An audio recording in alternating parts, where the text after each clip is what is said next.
మంచు అందాలు, పర్వత సోయగాలు జీవితంలో ఒక్కసారైనా చూడాలనిపించే ప్రాంతం జమ్మూ కాశ్మీర్. ఇలాంటి ప్రాంతాన్ని ఉగ్ర రక్కసి రక్తమూడించింది. దాదాపు 26 మందిని పొట్టున పెట్టుకుంది. పహల్గామ్లోని బైసరన్ లోయను లక్ష్యంగా చేసుకుని ముష్కరులు అటాక్ చేయటం వెనుక పెద్ద మాస్టర్ ప్లాన్ ఉంది. ఈ ప్రాంతాన్ని స్విట్జర్లాండ్ ఆఫ్ ఇండియాగా పిలుస్తుంటారు. కాశ్మీర్ లో ఎక్కువ మంది పర్యాటకులు వచ్చేది ఇక్కడికి. ఇలాంటి ప్రాంతంలో ఎక్కువ మందిపై అటాక్ చేయొచ్చని, వీలైనంత ఎక్కువ మందిని చంపొచ్చని ప్లాన్ చేశారు ఉగ్రవాదులు. ఇందుకోసం కొన్ని నెలలుగా పక్కా స్కెచ్ వేసి అమలు చేశారు.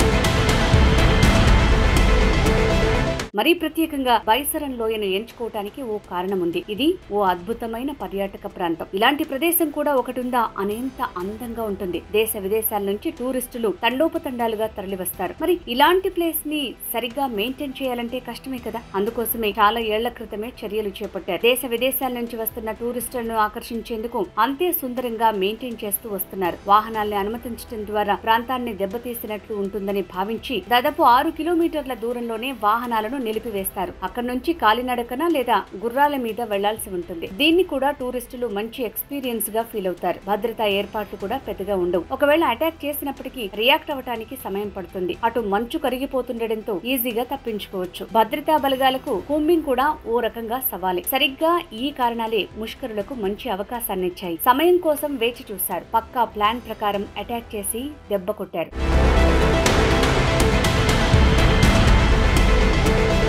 పర్యాటకులందరినీ ఒక్క చోటకు తీసుకొచ్చారట. ఆ తర్వాత ఆడవాళ్లు, మగవాళ్లను సపరేట్ చేశారు. ఒక్కొక్కరి ఐడి కార్డులు తనిఖీ చేసి మరీ దారుణంగా మగవాళ్ల ప్యాంట్లు విప్పించి కాల్చారని టూరిస్టులు చెప్తుంటే ఒళ్ళు గగుర్లు పొడుస్తుంది. అంతేనా, బాడీ కెమెరాలతో కూడా రికార్డు చేశారని తెలుస్తోంది. వాటిని హెల్మెట్లకు పెట్టుకుని మరీ కాలుస్తున్న దృశ్యాలను రికార్డ్ చేశారంటే వాళ్ళు అటాక్ చేయడానికి ఎంత టైం ఉందో ఆలోచించవచ్చు. ఇందుకోసమే బైసరన్ లోయను టార్గెట్ గా చేసుకుని 26 మంది టూరిస్టులను బలి తీసుకున్నారు ఉగ్రవాదులు. ఈ ఘటన కాశ్మీర్ ప్రభుత్వానికి, కేంద్ర ప్రభుత్వానికి సవాల్ విసిరింది. టూరిస్టులు ఎక్కువ మంది వచ్చే పర్యాటకుల కోసం భద్రతా చర్యలు ఎలా చేపట్టాలో నేర్పిస్తుంది. ఇప్పటికైనా బైసరన్ లోయలో భద్రత భారీగా పెంచాలనే డిమాండ్ వినిపిస్తోంది.